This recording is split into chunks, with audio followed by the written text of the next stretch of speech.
The first time I took a listen to the Philips SHP9600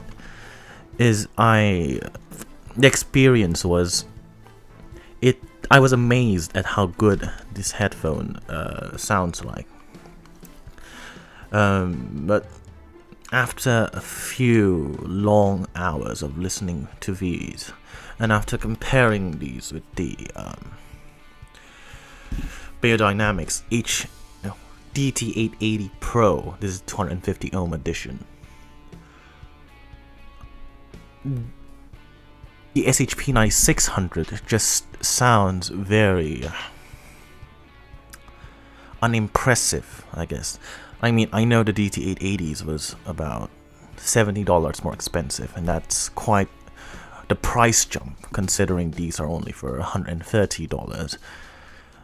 But I think the refinement and the quality, the build quality and everything on the DT880s Pros is worth the price jump. And that was an old headphone. That was a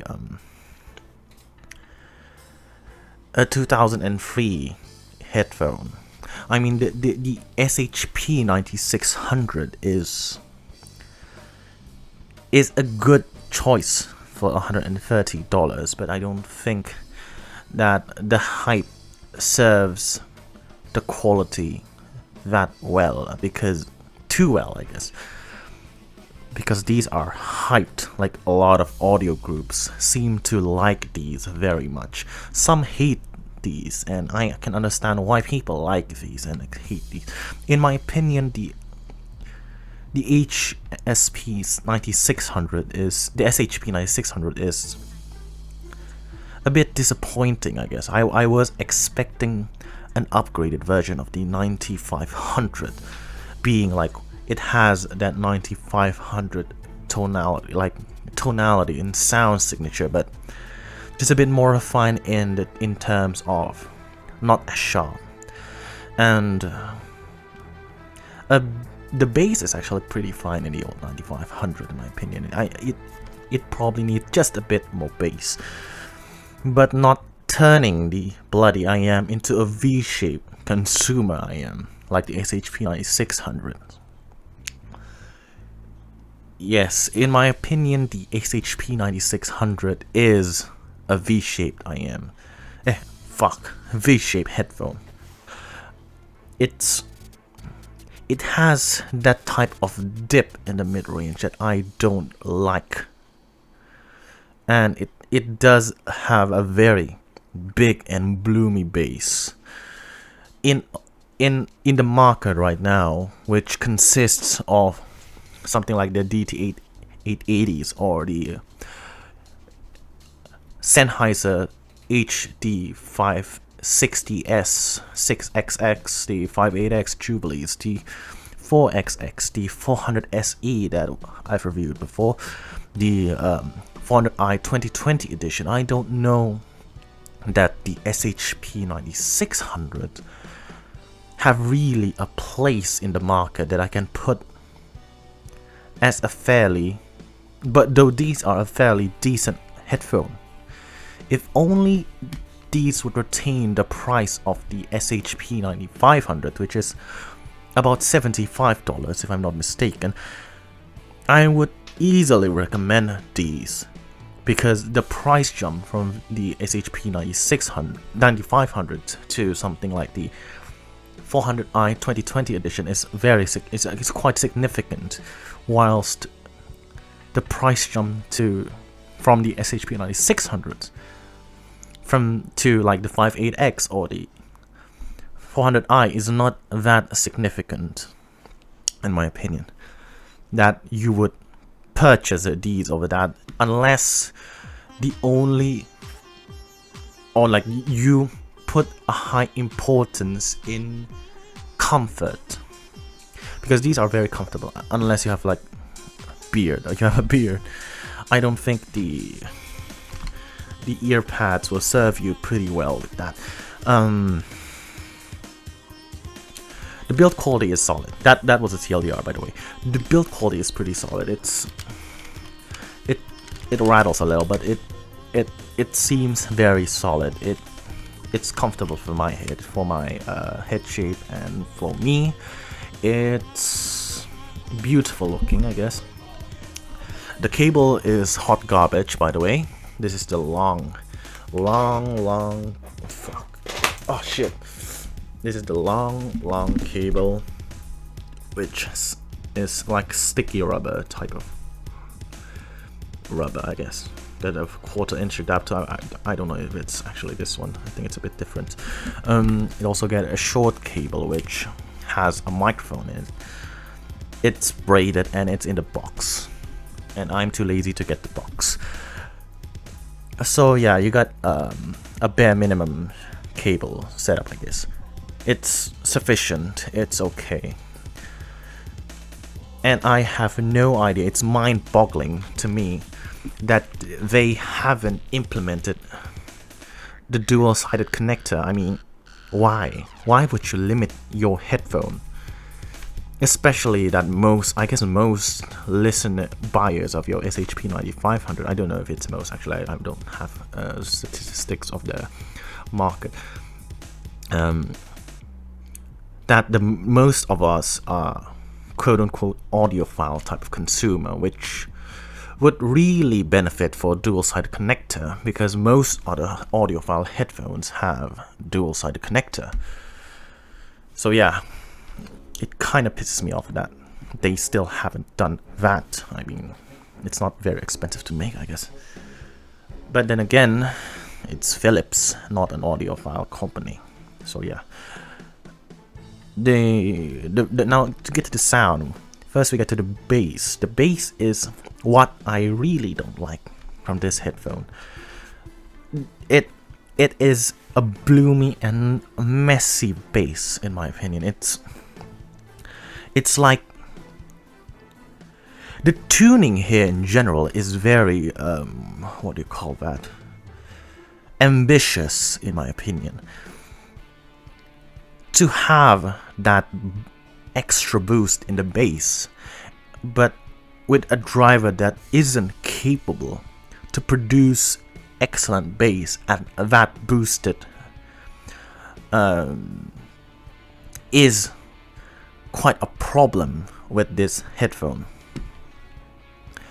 When I listen to a lot of bass guitars, like acoustic or electric bass guitars, the bass here sounds very messy and bloomy and bloated, in my opinion. It doesn't sound natural in terms of bass presentation. I know it is not a natural headphone, but the production of bass guitars just ruins the whole mix. Like, it just overpowers everything. Whilst something, even something like the Sony Z7, I actually modded my Z7s, I have it at the back there, but they don't produce the bloom as insanely as these unmodded ones, of course. Very bloomy, very garbage-like. The mod one doesn't. The R70X, even though they have quite boosted mid-bass, doesn't has that bass bloom that happens here in the SHP9600. So it's not a capable driver, in my opinion, for that amount of boost. It doesn't roll off as fast as the SHP9500 or the DT880s, but it's, yeah, messy and bloomy bass. The mid-range, I mentioned the mid-range, that they have a certain dip at 2K that reveals the lacking of definition of this headphone in the mid-range. There are a lot of headphones that have dips in the mid-range, like the Arias or like Anandas, but they have enough resolution, they have enough definition capabilities of the driver. The driver is a very excellent and very capable driver to produce that type of tuning correctly and perfectly, I guess. Whilst these, having the recessed 2Ks and boosted like 4Ks or something. Because these have a bit boosted lower treble. Just kind of makes the production low resolution and muffled. It's not really muffled, but it's a not beautiful presentation, I guess. It's just a muted type of presentation. It's not as muted as you think. Yes, but it's a bit muted, I guess. I can say that. Yeah, just it's a not pleasant tuning for the capabilities of the SHP9600. That's for the mid-range. The treble region is... I don't really have a lot of problem with the treble region here. I mean, it sounds like it is a veiled type of treble. Some, like a dampened treble. It's not as open or airy as the SHP9500, but you might already know that because a lot of other reviewers would say that. But I think the fault of this headphone is much in the bass rather than the treble region, like a lot of people says. So yeah, I mean, the bass is in general, the tuning is V-shape.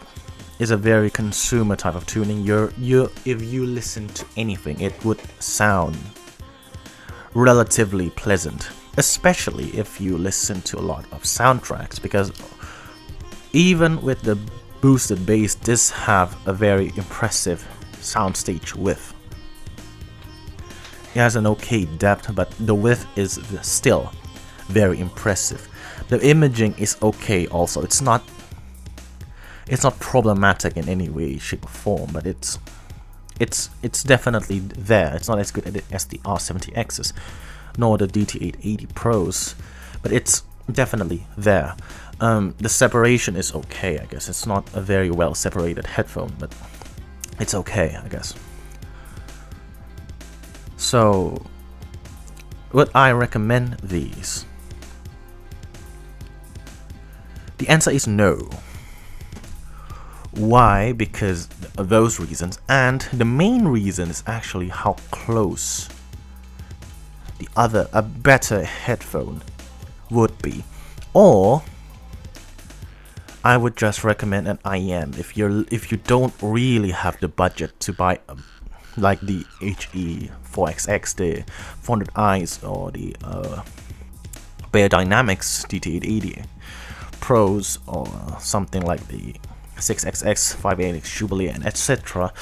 I would just recommend buying an IM instead of these, because the price to performance ratio of an IM at this price range is significantly better, unless you're solely looking for soundstage. Then I guess probably these is pretty decent, or I would just recommend you to buy the SHP9500 and save a lot of money. Though the overall sound quality wise is just a side grade, in my opinion, from these to those. But if you're very sensitive to treble and you're not really keen on having a natural type of bass in your headphones, I mean, if you want that boosted type of bass and overall a generally V-shaped sound with still a very correct general tonality, the SHP9600 could be actually up your alley.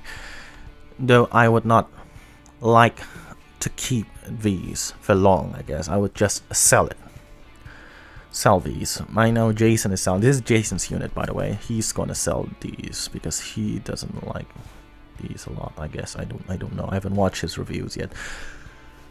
So yeah. Oh yeah, I haven't mentioned that these are very fit dependent. I mean, when you place it in your head like this, and you move it slightly, like up and down like this, it would support a very significant amount of channel imbalance. So be mindful of that if you're gonna wear these while moving around or something. Comparing them to the DT880s Pros, in my opinion, this is just overall a better headphone. The only capability of the only things that are better in the SHP9600 is probably the soundstage width and bass quantity. The DT880 Pros is not a very bassy headphone. But though it has a very natural timbre reproduction capabilities, like it has that physicality type of quality to the sound. I mean, you can actually feel the sounds around you as if they are real. It's a very pleasant capability of a headphone that is this budget, in my opinion. However, something like the SHP9600 feels like you're wearing a headphone.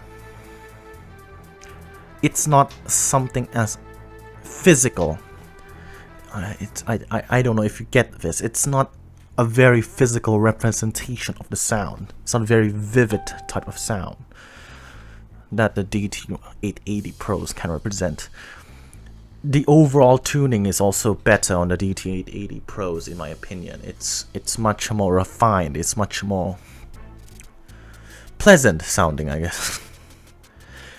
However, for soundtracks, if you're looking for that extra bass or extra soundstage, extra width, like oh shit, like the openness of the sound, I can say that like this SHP9600 can pleasure you more. It would satisfy you more against the DT880s, though I would still prefer these over those like any time of the day. Against something like the R70Xs, I know it's a significant price jump from this to this, but it has that type of reference sound that I think the SHP9600 is incapable of. But a lot of people actually compare these like with the, I don't know about the Sundaras probably, but I think the SHP9600 and the 9500 got severely outclassed by something like the R70X. So if you get these for second hand for decent price, I would recommend you to get these second hand for a decent price, because the imaging here is very phenomenal.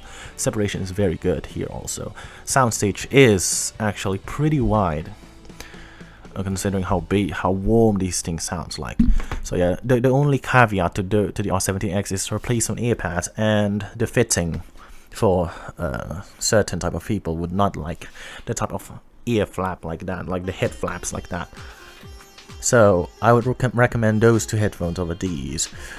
And I would recommend this SHP9500 over these. And I would recommend like the Jubilees over these. And I would recommend the 4XX over these. So I don't know if these have an actual place in the market.